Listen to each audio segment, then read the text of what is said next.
Bonjour à toutes et à tous, bienvenue sur KTO pour la vie des diocèses où nous partons chaque semaine à la découverte d'un territoire, d'un diocèse et de son évêque.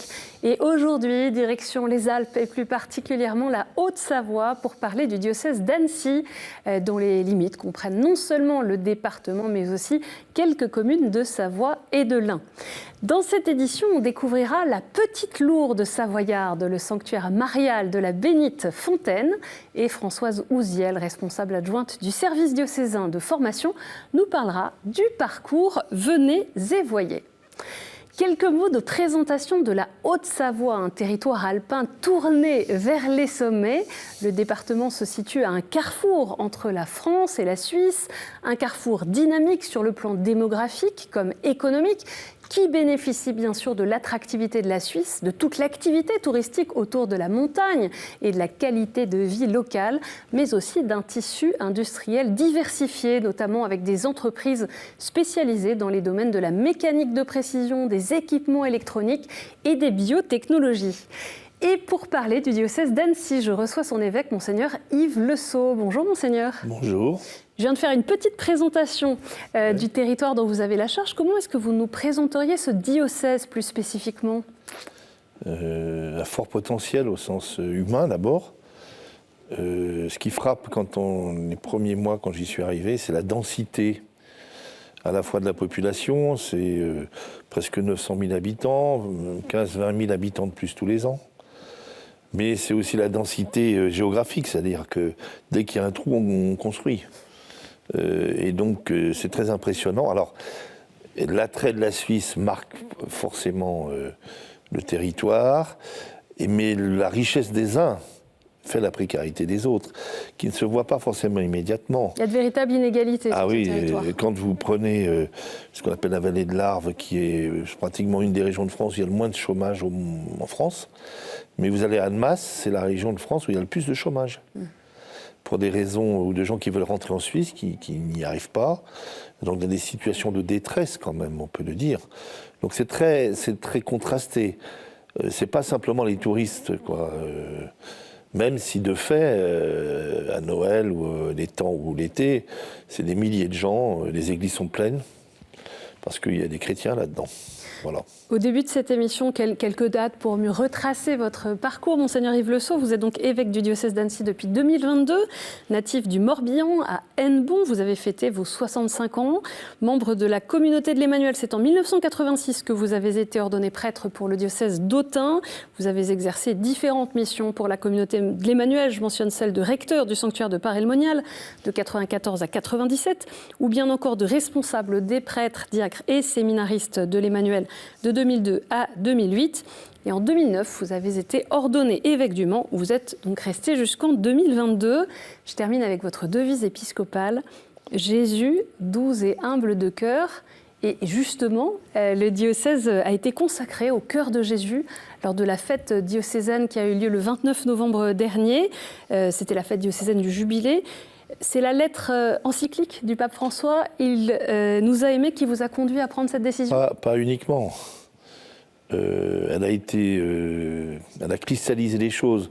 Moi-même, quand j'ai lu la lettre, j'ai été profondément marqué. Alors, j'avais le sentiment de voir un résumé de mon propre parcours depuis 40 ans. Mais aussi, il y a François de Sales derrière.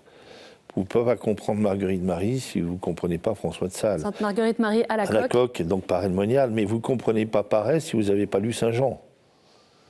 Et parfois, j'avoue que j'entends parler du Sacré-Cœur. Parfois, ça m'agace un peu, pour être très honnête. Et pourtant, Dieu sait que j'y suis attaché parce que on n'en a pas pris toute la mesure. C'est une école. Et le choix... au moment du jubilé, je me suis dit, avec mes collaborateurs, que c'était peut-être bienvenu de le faire. Mais moi, c'est comme une école, c'est-à-dire c'est pas l'acte en lui-même, c'est qu'est-ce que ça induit pour l'avenir. Et c'est au fond se mettre à l'école de Jésus doux et humble de cœur, l'humilité et la douceur. Et une Marguerite Marie dira que la vraie dévotion au Sacré-Cœur, c'est la charité fraternelle. Et du coup, on a beaucoup réfléchi sur la miséricorde, sur la fraternité et sur l'espérance. Nous sortons de l'année jubilaire. On a vu quelques images de ce grand rassemblement. Alors oui, du coup, j'ai proposé je ne savais, ça ne s'était pas fait depuis de longues années pour différentes raisons. Et puis je me suis dit qu'après tout, c'était bien de se retrouver ensemble. Les autres années, il y avait toujours un rassemblement de jeunes, on était jusqu'à 1200, 1500 jeunes. Et puis je me dis, après tout, pourquoi pas le proposer à tous? Et de faire, on était plus de 5000, à toutes les générations, dans un climat qui moi-même m'a surpris.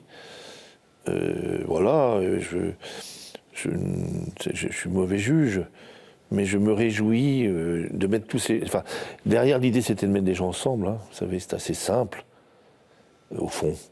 Et le fait d'être ensemble, avec une exigence profonde, on a eu une catéchèse du cardinal Aveline, puis il y a des témoignages d'une certaine Bénédictine, une sœur de Bethléem, là, remarquable. Voilà, je crois que c'est un... En tout cas, ça a été bien reçu, plus que je n'imaginais. Voilà, je m'en réjouis. On va découvrir avec vous quelques-uns des lieux importants du diocèse. Il existait bien avant Lourdes, mais on l'appelle tout de même aujourd'hui la Petite Lourdes savoyarde. Le sanctuaire marial de la Bénite Fontaine, à la sortie de la Roche-sur-Foron, est un lieu de pèlerinage important en Haute-Savoie, connu depuis plus de 400 ans pour sa source miraculeuse. Ce lieu, entretenu grâce à de nombreux bénévoles, attire chaque jour des fidèles, touristes ou habitants de la région. Et c'est Anne-Chantal Giraud qui nous emmène découvrir ce sanctuaire perché à 600 mètres d'altitude. C'est au creux de ce vallon que tout a commencé il y a 4 siècles, lorsqu'une terrible épidémie de peste a frappé la région et que des habitants se sont réfugiés près de cette source qu'on disait miraculeuse. Encore aujourd'hui, les gens viennent remplir leurs gourdes comme Jeanne-Marie qui s'y rend régulièrement.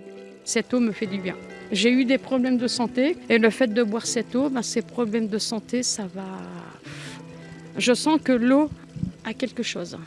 Et puis aussi peut-être la foi. Le sanctuaire associé à la Vierge Marie porte le nom de Bénite Fontaine, puisque saint François de Sales lui-même a béni l'endroit après avoir reconnu 14 guérisons attribuées à cette eau. Ici, on est sur les fondations de l'ancienne chapelle qui avait été construite. Et donc on a les plaques d'ex-voto qui sont accrochées ici. On a encore des gens qui posent des ex-voto. Depuis l'année dernière, il n'y a plus de recteur au sanctuaire. C'est un laïc, Johan Marchand, qui le remplace en partie en tant que coordinateur opérationnel. J'ai la responsabilité du lieu en termes de sécurité, en termes d'accueil des groupes de pèlerins, de gestion des équipes bénévoles qui s'occupent de l'entretien du lieu. Ce matin, Johan a justement rendez-vous avec des prêtres de la paroisse. De favoriser la confession, qui est le cœur même de ce que doit faire le sanctuaire. En plus de la messe du dimanche, c'est le père Didier Milani, prêtre retraité, qui célèbre les principaux sacrements. Je viens ici tous les soirs pour célébrer l'Eucharistie à 18h et puis assurer une présence pour les confessions. On va aller voir s'il y a du monde à la chapelle. Pour faire vivre le sanctuaire, 2 religieuses salésiennes sont également arrivées en mars dernier. Depuis que nous sommes là, nous avons instauré les laudes à 8h30 et après il y a aussi un temps d'adoration de 9h à 10h. C'est ici, dans la nouvelle chapelle construite après la Révolution, qu'ont lieu les temps de prière. Dans le chœur, on retrouve Notre-Dame de la Bénite Fontaine, une statue rare puisqu'elle représente la mère du Christ enceinte. Jean-Marie et Caroline sont des habitués du sanctuaire. Ça fait une petite vingtaine d'années qu'on habite la région et en fait on s'aperçoit que beaucoup de gens viennent à la source chercher de l'eau, des croyants, des non-croyants. Alors depuis quelques années avec mon épouse, nous prions le chapelet à côté de la source. Est-ce que vous avez une intention pour laquelle vous voulez qu'on prie ou pour vous tout simplement? Ah oui, le fait qu'on se retrouve. C'est pas mal. Ouais. C'est vraiment un moment où les gens sont disponibles, un peu comme au puits de la Samaritaine en fait. Ce qu'on souhaite, c'est un moment en tout cas tourner notre discussion ou notre partage vers Marie. Le Seigneur est avec vous. Jean-Marie et Caroline font partie des 40 bénévoles qui animent ce lieu, tout comme Christian qui vient tous les jours prier ici, Dominique qui fait l'accueil à la librairie, Claudine au ménage et tant d'autres qui témoignent que la Vierge Marie continue de veiller sur le pays rauchois et d'apporter ses grâces. On a découvert peut-être pour la majorité d'entre nous ce lieu.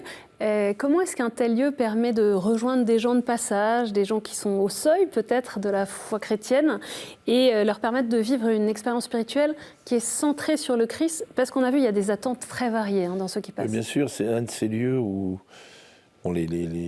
traditionnellement les Hauts-Savoyards venaient, mais aussi touristes, mais aussi des gens un peu en recherche parfois ésotérique. Mais surtout, je pense que c'est une porte d'entrée de la foi populaire. Et il m'a semblé, quand je suis arrivé, qu'il fallait prendre tous les moyens possibles pour redonner toute sa place à ce sanctuaire. Et donc, donc vous avez vu Johan qui s'investit donc on l'a salarié pour cela. Le père Didier qui était à la retraite, mais en réalité très présent, voilà, et d'autres. Et aussi la jonction avec la paroisse d'à côté était très importante pour moi. Et pour moi, derrière cette question, c'est un des enjeux pastoraux, c'est, je ne sais pas comment qualifier ça, tous ces gens un peu en recherche de toutes sortes, souffrants. Comment ça peut être un lieu de consolation? Alors bien sûr, il y a tout. Et comment on en fait un lieu de catéchèse et d'évangélisation? Mais c'est vrai que c'est un lieu où les pauvres, au sens noble du terme, viennent. Et là, je pense qu'il y a un enjeu pour notre époque. Et je suis heureux que nous ayons ce lieu, voilà. On a entendu qu'il y avait donc plus de recteurs, pas de recteurs, et il y a cette animation au quotidien par des laïcs, par des religieuses, avec la présence quand même de ce prêtre régulièrement. Ça montre aussi la complémentarité de la mission de chaque établissement. Alors, je suis persuadé que quand on dit qu'il n'y a plus de recteurs, il y a quand même le service sacerdotal, il est assuré de manière très, très, très présente, et justement, les prêtres aussi du secteur se relaient, mais ils sont là pour le ministère proprement dit, au sens immédiat du terme. C'est quoi le cœur de la mission alors dans un lieu comme ça? C'est d'accueillir les gens. Le cœur de la mission, c'est que les gens puissent parler, être accueillis, et puis à partir de leurs gestes très, très simples, comment leur permettre une porte d'entrée qui est une vraie expérience de Dieu. Mais c'est l'accueil. Et les deux religieuses, on en entend une troisième, qui se sont installées depuis peu, aussi l'objet, c'est l'accueil. On propose maintenant aussi des temps pour des gens un peu plus fragiles, quelques expériences de temps d'accueil, de prière avec eux. Et vous savez, dans la région, il y a un gros problème, mais comme en France, de santé mentale. Et c'est un des lieux où on peut, de manière très modeste, sans prétention particulière, donner place à ces personnes qui puissent, trouver quelque chose qui non seulement les console, mais un chemin vers Dieu. Voilà. C'est modeste, mais c'est bien en cela que c'est une bonne chose. On va parler maintenant d'un parcours qui se développe depuis 1 an dans une quinzaine de paroisses du diocèse, puisque ce sont les parcours Venez et voyez qui ont été mis en place.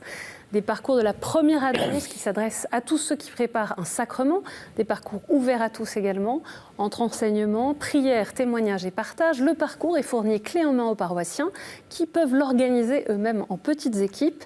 Françoise Ouziel, responsable adjointe du service diocésain de formation, témoigne des fruits de cette proposition. Le parcours Venez et voyez, c'est l'idée que demander un sacrement, c'est pas seulement demander la bénédiction de Dieu, mais c'est s'engager finalement à vivre la foi chrétienne. Donc le parcours, c'est vraiment l'essentiel de la foi chrétienne. C'est 3 rencontres de 2h30, plus un dimanche au sein de la communauté paroissiale. Pour les chrétiens, quand on dit 3, ça évoque la Trinité, a priori. Et effectivement, les 3 rencontres, la première, c'est sur Dieu, amour, Père et Créateur. La deuxième rencontre, c'est qui nous sauve par son Fils Jésus-Christ. Et la troisième rencontre, c'est qui est présent avec nous aujourd'hui par l'Esprit Saint. L'un des fruits pour les personnes qui participent à l'équipe d'animation, c'est aussi déjà de prendre confiance en eux, de se rendre compte qu'ils sont capables de témoigner, de parler de Dieu, de Jésus, de l'Esprit Saint.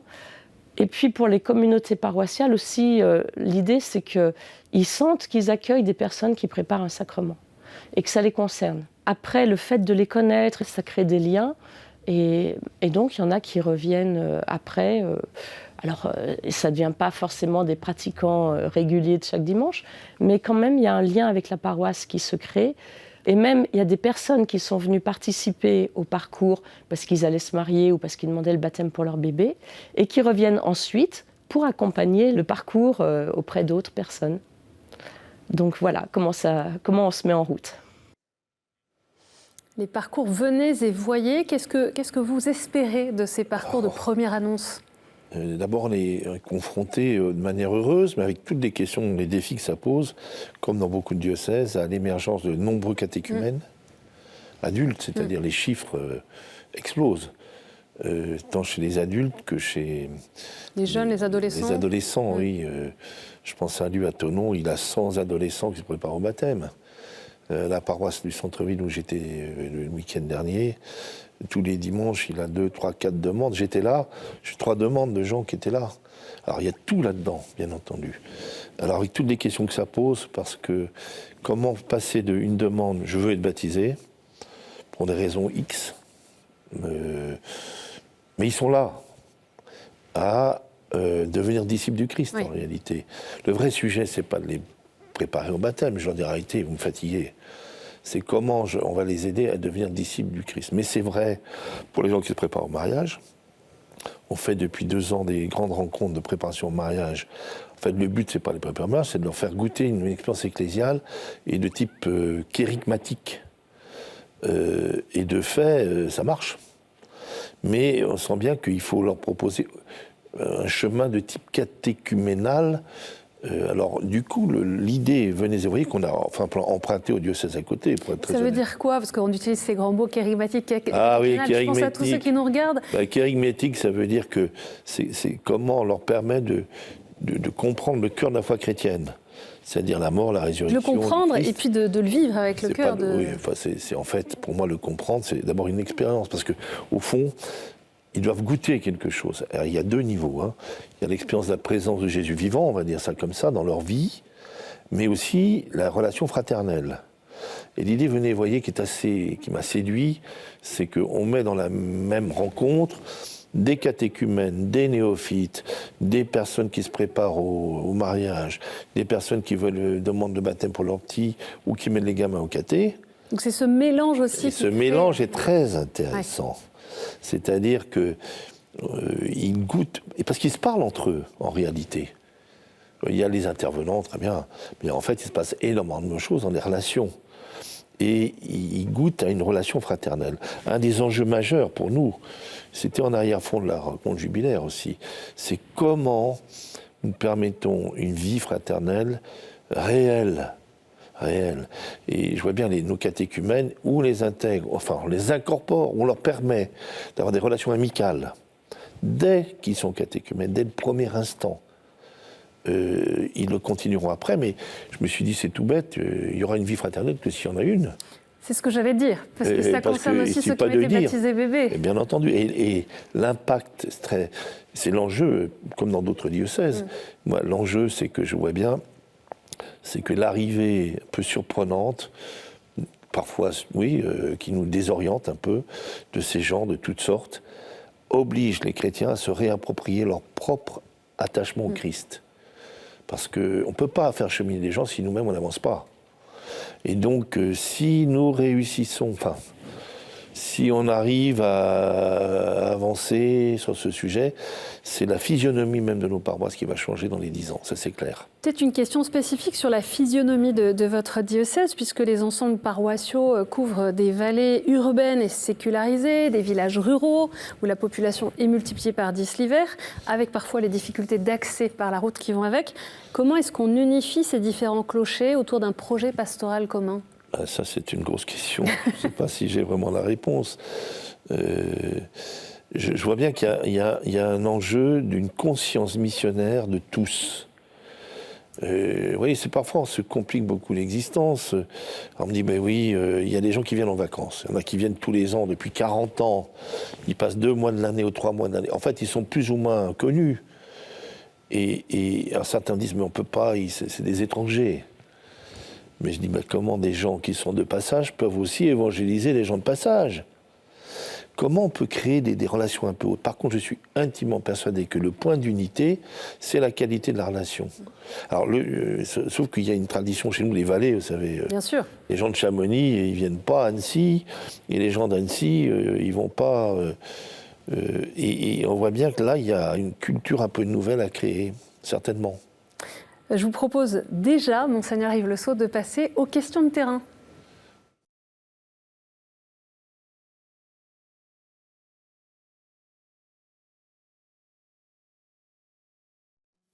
Et la première question, elle est posée par Atta, qui a 35 ans. Elle est chef de chœur à la paroisse Saint-Benoît des Nations. Dans la prière adressée au Sacré-Cœur de Jésus, qui est la prière de consécration, nous mentionnons une demande que nous adressons au Seigneur et nous lui demandons d'accorder à nos communautés d'être des lieux de miséricorde. Alors moi, je voulais vous demander, est-ce que vous aviez des idées, des pistes particulières à nous partager pour aider nos communautés paroissiales à être des lieux de miséricorde? C'est d'abord renoncer à tout jugement entre nous. Vous savez, il y a un fondateur des Oblats, François de Sales, qui est un bienheureux que j'ai découvert, Louis Brison. Il dit « J'ai décidé pour toujours de peu parler de mon prochain et si d'en parler qu'en bien ». Moi, je pense que la miséricorde, bien sûr, c'est accueillir le pardon de Dieu dans nos propres existences. Aujourd'hui, on a bien vu cette journée jubilaire, les prêtres, mais moi je m'y attendais, on était débordés par les confessions. C'était étonnant, parce qu'une nouvelle génération, mais ça ne suffit pas. Enfin, c'est une porte d'entrée peut-être, mais l'enjeu véritable, c'est d'être miséricordieux les uns avec les autres, au concret, avec la dame qui fait le ménage, avec la dame qui fait les fleurs, le curé qui est bougon. Ouais, si on réussit à un autre regard. Et pour moi, se consacrer au cœur de Jésus, c'est apprendre cela, autant que cela est possible. Voilà, alors, pour moi, c'est très concret, la miséricorde. C'est quotidien. On écoute maintenant une deuxième question de Jean-Charles, qui habite à La Roche-sur-Foron et qui fait partie de la paroisse Sainte-Marie en Pays Rauchois. On constate, et beaucoup bien entendu s'en plaignent, la baisse du nombre de prêtres et leur âge qui tous les ans, dont la moyenne d'âge grandit, si j'ose dire, s'élève tous les ans. Quelles sont votre vision et pour que les laïcs puissent être pleinement en missionnaires chrétiens, mais en même temps, comment peuvent-ils s'inscrire et s'insérer dans la vie d'Église? D'abord, je pense que plus on sera au clair sur ce qu'est un prêtre, au sens de la charité pastorale, plus des gens pourront répondre à l'appel. Et de la même manière qu'on ne s'attendait pas à ces catéchumènes de toutes sortes, moi, on peut avoir des vocations, mais peut-être pas là où on pensait. Et peut-être pas sur le modèle qu'on pensait. Et des gens qu'il faudra sans doute former autrement. Mais il y a quelque chose qui ne dépend pas de nous. Maintenant, je pense qu'il y a un lien étroit entre, je ne sais pas comment le dire, l'exigence de sainteté de chacun d'entre nous au quotidien, dans le réel, et l'émergence de vocation. En fait, il n'y a pas un problème de crise des vocations. Il y a un problème de crise de vie chrétienne. Je me demande si ce n'est pas vrai à toutes les époques. Mais ceci étant dit, alors, pour moi, c'est tellement évident que tout baptisé participe de la mission. Et c'est pas simplement en étant dans les systèmes et les machins. J'avoue que les paroisses, tous les dimanches, je change de paroisse. Alors j'ai toujours le droit à la prière universelle du type, on prie pour les responsables de l'Église. Alors on prie pour le pape, pour l'évêque, merci beaucoup, pour les diacres, et puis il y a une nouvelle race qui sont les laïcs en mission, et pour les responsables de l'Église. Ça m'énerve, parce que les responsables de l'Église, c'est nous tous là, de chacun d'entre nous. Seulement, sommes-nous prêts à modifier notre emploi du temps, notre manière de vivre? Parce que y a des incidences. Quand on me dit, aujourd'hui il fait beau, il y aura donc moins de monde à la messe. J'ai dit, mais pourquoi? Parce qu'ils sont tous au ski. C'est pas que j'ai quelque chose contre le ski. C'est comment... Je pense que l'enjeu est beaucoup plus simple et plus concret qu'on imagine. Maintenant, c'est tous ensemble. J'ai une dernière question, Monseigneur Yves Le Sceau, puisqu'on est au début d'une nouvelle année. En quelques mots, qu'est-ce que c'est une année réussie selon vous? Qu'est-ce qu'il faut demander au Seigneur pour que l'année soit réussie? Qu'on grandisse en humilité. Vous savez, je pense à ça, je crois que c'est Saint Jean de la Croix qui dit, avec le temps, on comprend qu'on ne peut rien qu'on ne sait pas grand-chose. Et plus on comprend cela, plus Dieu peut agir. Alors il faut se mettre au boulot, ça j'ai pas de doute là-dessus. Et puis je suis entouré de gens qui vraiment sont, je ne le dis pas assez peut-être, mais qui sont remarquables. Il ne faut pas trop leur dire, hein. Il faut leur dire quand même. Mais je pense que la vraie clé, elle est dans notre capacité à nous approcher des pauvres.